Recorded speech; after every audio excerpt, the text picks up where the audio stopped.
Hola, ¿qué tal? ¿Cómo están mis queridos amigos? Muy buenas. Bienvenidos a tu canal, Adriana J.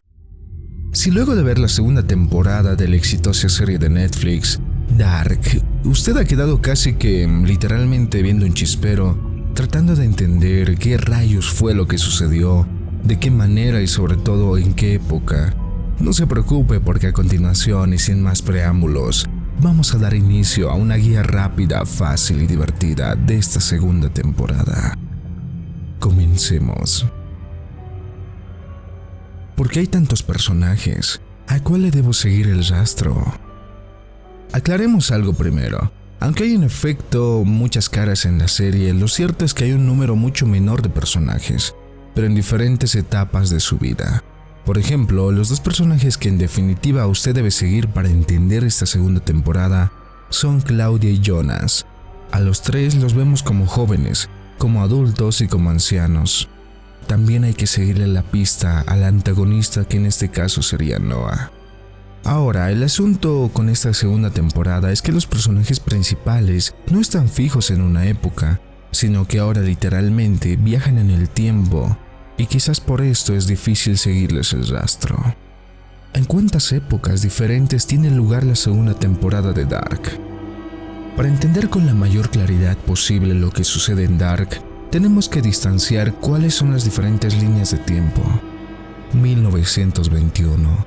Esta es la primera línea de tiempo que aparece en esta segunda temporada, cuando vemos a los dos obreros cavando el túnel a las cuevas de Winden. Precisamente la primera escena en la que vemos a Noah joven. Salvo el último capítulo donde Noah joven viaja en el tiempo, podemos usarlo de referencia. Aquí la historia principal se centra en el viaje de Noah a convertirse en el villano que es, bajo la tutela de Adam. 1954. Aquí podemos usar a Egon Tittman como punto de referencia.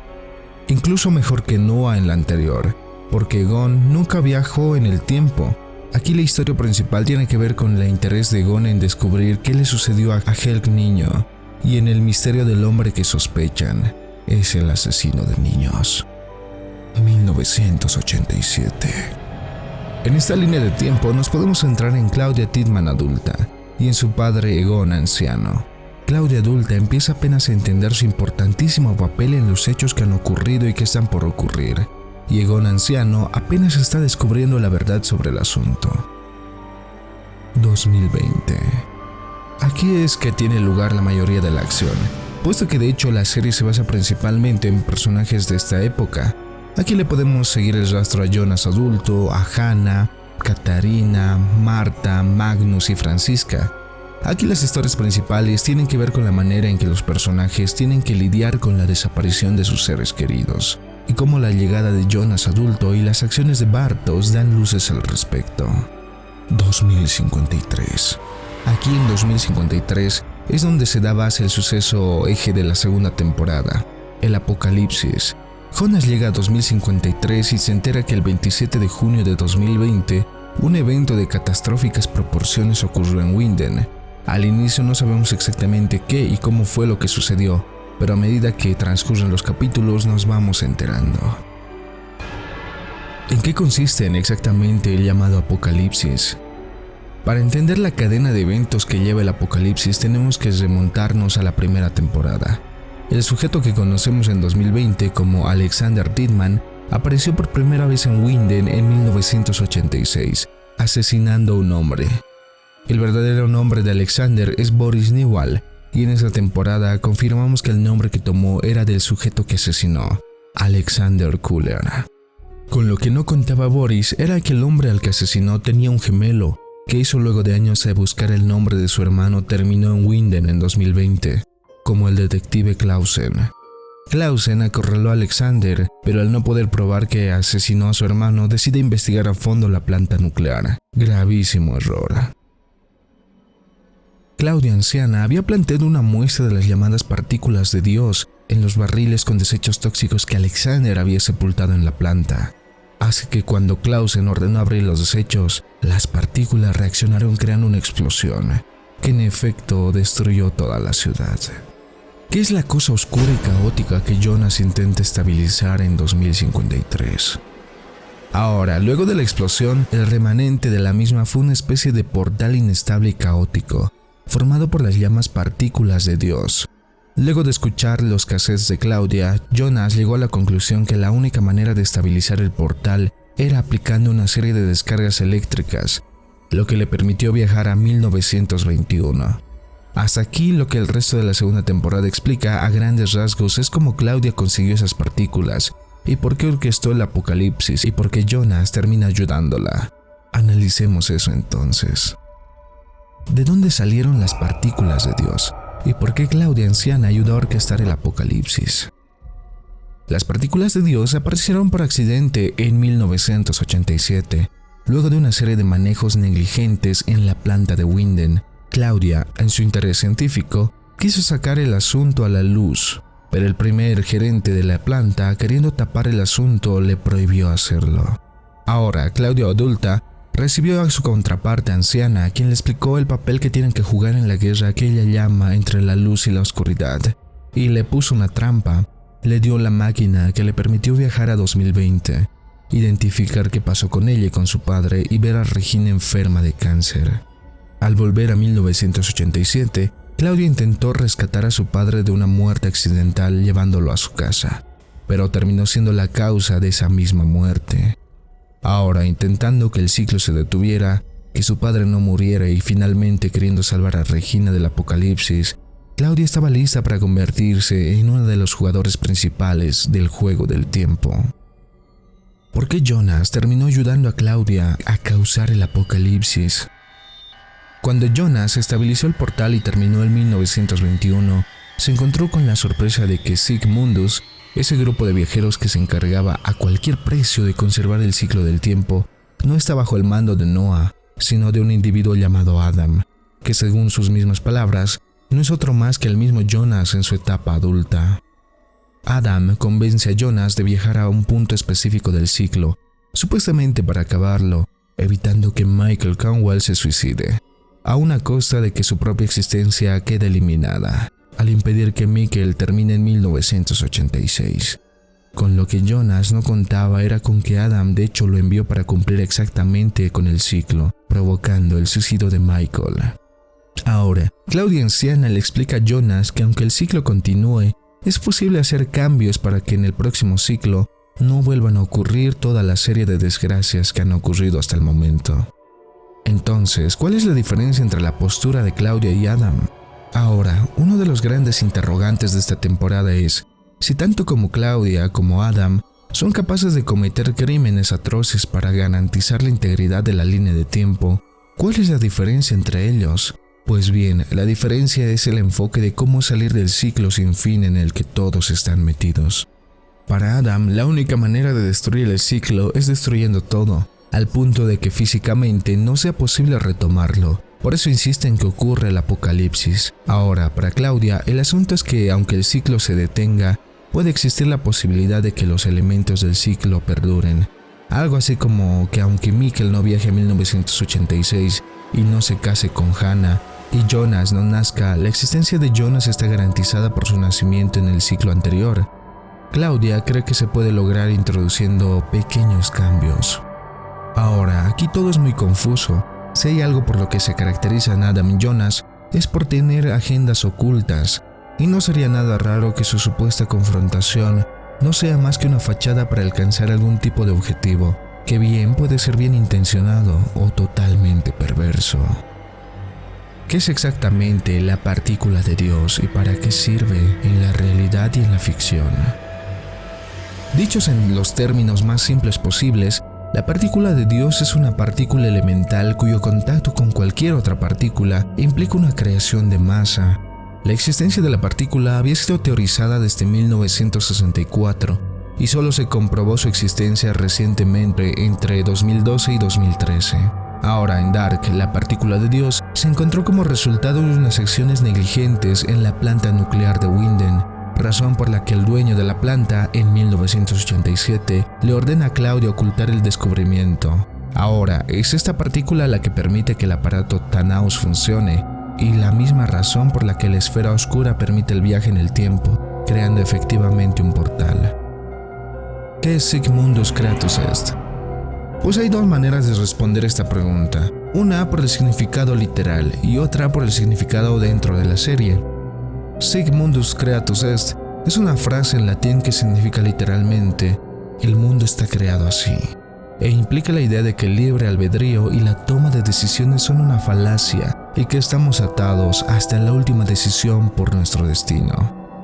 En la serie, Sic Mundus Creatus Est es una organización de viajeros en el tiempo que se encarga de preservar la cadena de sucesos que lleva inevitablemente el apocalipsis al 27 de junio de 2020. El líder de esta organización es Adam. Para todo esto, lleva a cabo un plan que empieza desde 1921 y se extiende incluso hasta el futuro 2052. ¿A qué líneas temporales hay que prestarle atención en la segunda temporada de Dark? Además de las líneas argumentales de Claudia adulta y Jonas joven, hay que prestar atención a las siguientes líneas: Jonas adulto y Marta. Aunque la línea de Jonas adulto está temáticamente relacionada con la de Jonas joven y hasta un poco con la de Adam, lo cierto es que para entender la temporada es mejor separarla un poco del asunto. Jonas adulto tiene como desarrollo en esta temporada, en primer lugar, el de solucionar su relación con Hannah, que aunque en efecto lo ama como hijo, nunca podrá superar el hecho de que haya engañado a su padre con Ulrich Nielsen. Todo esto para destacar que la única relación positiva que tiene Jonas a esta edad es con Marta, con quien curiosamente no puede tener una relación romántica por la relación sanguínea que los une. El propósito de Jonas es salvar a Marta a cualquier costo e intentar evitar el apocalipsis. Hannah y Ulrich. Ahora, una vez Hannah se da cuenta que no ha perdido a su esposo y la conexión con su hijo, lo único que le queda es su amante, Ulrich. Por esta razón, roba la máquina de Jonas adulto y viaja a 1954, donde logra ver a Nielsen en su reclusión donde aún no revela su verdadero nombre. Cuando Hannah llega a ver a Ulrich y este intenta convencerla de que lo ayude a salir, este entiende que Ulrich solamente la está utilizando y que en realidad no siente nada por ella. Es por esto que lo deja confinado allí, confinamiento que solo termina en 1987 cuando Ulrich, ya anciano, finalmente descubre que su hijo Mikkel no aterrizó en 1953, sino en 1986, y ya lleva un año allí viviendo como el hijo de Inés Canwall. Ulrich anciano escapa, y aunque intenta llevarse a Mikkel nuevamente a 2020, lo único que logra es que lo capturen nuevamente. Mikkel e Inés. Para Mikkel e Inés, en 1987, el conflicto principal es cómo adaptarse a su nueva realidad. Para Inés, la aparición de Mikkel es una bendición. Sin embargo, para el niño, el hecho de estar en una época que no es la suya, ver a sus padres como compañeros de escuela y estar alejado de sus hermanos, resulta increíblemente doloroso. Sin embargo, a medida que avanza la temporada, podemos ver que Mikkel gradualmente va aceptando su realidad, al punto que cuando la policía capturó a Ulrich adulto, Mikkel no luchó, sino que pareció aceptar consecuentemente su nueva realidad. Egon Tidman. Egon Tidman es el único personaje que parece tener trama en dos momentos temporales, uno en 1954 y otro en 1987. El Egon de 1954 es el jefe de policía de Winden, que además de sus problemas maritales, está centrado en descubrir lo que en realidad sucedió con los niños que han aparecido muertos. Egon tiene dudas de que Ulrich sea en realidad el asesino, aunque las pruebas definitivamente lo condenen. Aún más después de que Helge apareciera nuevamente, al final parece haberse resignado a una verdad a medias y a dejar morir su matrimonio al aceptar las insinuaciones de Hannah, quien quiere empezar de cero en esa época precisamente. Ahora, en 1987, la situación de Egon pasa más bien por asimilar el hecho de que está enfermo de cáncer y que su relación con su hija Claudia está más deteriorada que nunca. Egon aún está obsesionado por conocer la verdad de los asesinatos de los niños en Winden, y por eso finalmente descubre que Helge le teme al demonio blanco y que Ulrich en realidad es un viajero del tiempo. Cuando Egon intenta convencer a Claudia de que evite el asunto, destruyendo la partícula de Dios, empieza el altercado que finalmente terminó con la vida del antiguo jefe de policía de la ciudad alemana. Agnes Nielsen.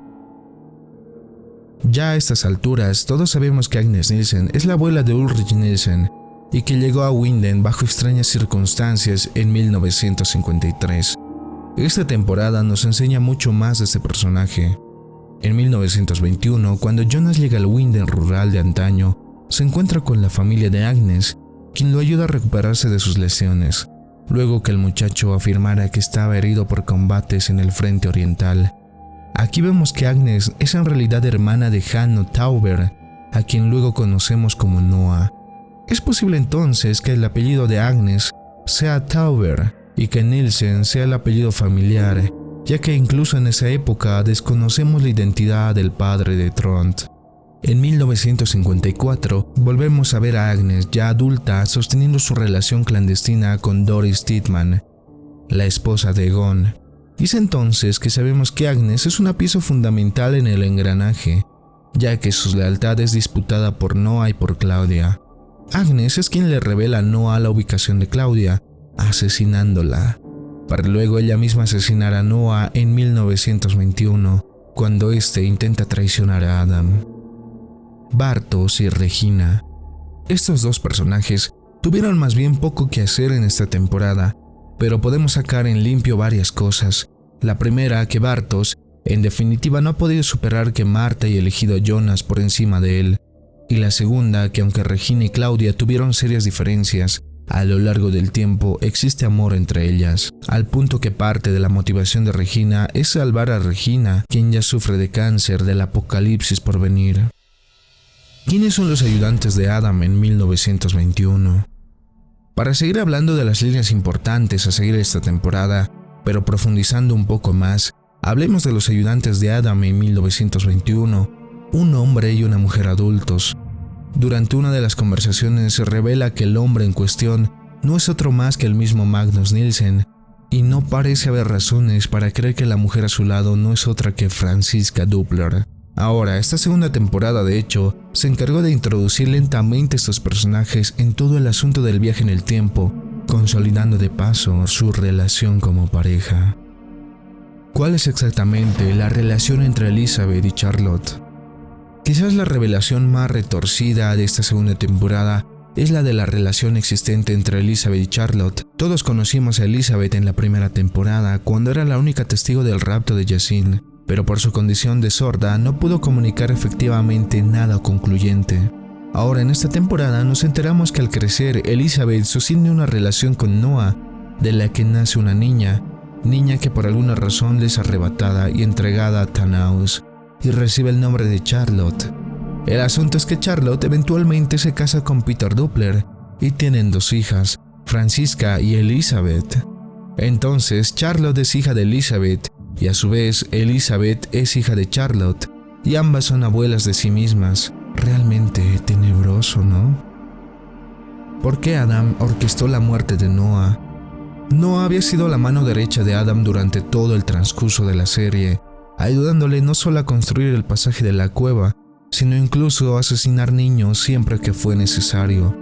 De acuerdo con la causa del anciano de Form, ahora lo que Noah creía era que Adam buscaba la manera de salvar a todos los involucrados en el ciclo de tal manera que pudimos vivir en una especie de paraíso. Pero luego de que comprobara que lo que Adam quería hacer era sencillamente destruir todo de una vez y para siempre, incluyendo a Elizabeth y a Charlotte, perdió completamente la fe en la causa, en vista de que ya no era útil a la causa, y también quería probar la lealtad de Agnes. Adam le ordenó a esta que lo asesinara. ¿Qué es la paradoja de la predestinación y por qué es importante? Ahora, gran parte de toda esta serie de barbaridades que suceden en esta serie, como mujeres resultado de ser abuelas de sí mismas, tiene que ver con un concepto llamado la paradoja de la predestinación. Y es el hecho de que cuando se viaja en el tiempo existe una relación de causalidad que de hecho implicaría que todo lo que está sucediendo ya está previamente destinado y no hay manera de cambiarlo, anulando de facto el precioso libre albedrío. Tannhaus lo explica de manera mucho más explícita cuando habla de, por ejemplo, el libro que él escribió. Tannhaus explica que ese absurdo de ideas, la información, los objetos y hasta los genes no parecen tener un origen, sino que parecen existir sin ninguna explicación, como si nada los originara. Por ejemplo, él escribió su libro a partir de una copia de ese mismo libro que le llegó del futuro. Nunca tuvo la iniciativa de escribirlo o la fundamentación intelectual para hacerlo, simplemente se copió él mismo. En el caso de los genes, es aún más misterioso porque, por ejemplo, ¿quién fue primero, Elizabeth o Charlotte? Es una duda que no se puede responder. ¿Quién es el demonio blanco? El demonio blanco era una especie de entidad a la que Helge le tenía pavor, por la manera en que actúa para que se cumplan los hechos predestinados. Helge le comenta el asunto a Egon Tidman, quien luego comprueba que es nada más y nada menos que Claudia la merecedora de dicho nombre. ¿Quién es realmente Adam? Aunque Adam se ha identificado ante Jonas como su versión anciana, yo realmente tengo todas las dudas al respecto. Primero que todo, ese cuento de que está deforme por los viajes en el tiempo es demasiado conveniente.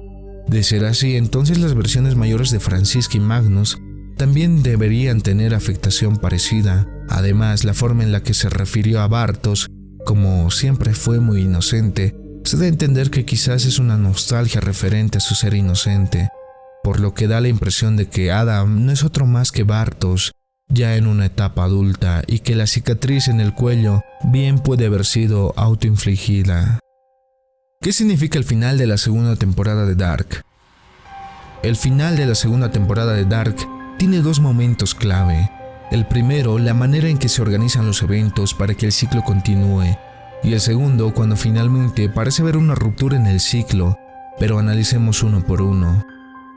¿Cómo se organiza el ciclo? Al final vemos como cada una de las piezas se encajan para que el engranaje siga y siga girando sin un final a la vista. Por un lado vemos a Jonas adulto rescatar a Bartos, Franziska y Magnus del apocalipsis usando la máquina Thanos. Esto en definitiva es lo que desencadena el ascenso de Adam y de Sigmundus. Por otro lado vemos cómo en el refugio terminan Peter, Regina, Elizabeth y luego finalmente llega Noah. De esta manera se garantiza que existe el contacto entre Elizabeth y Noah, que finalmente tendría como consecuencia el nacimiento de Charlotte. Y finalmente el punto álgido en el que Jonas pierde a Marta e inicia el trauma para convertirse finalmente en Adam. Bueno, esto sí creemos que en realidad Adam es Jonas, pero ¿realmente se rompió el ciclo al final? Luego de que Adam asesinara a Marta para consolidar el futuro de Jonas, sucede algo extraño. Otra Marta con una apariencia diferente aparece frente a Jonas. ¿Quién es esta Marta? Jonas cree inicialmente que se trata de alguna versión de Marta de otra época, pero ella misma lo niega al decir que la pregunta no es de qué época viene, sino de qué mundo.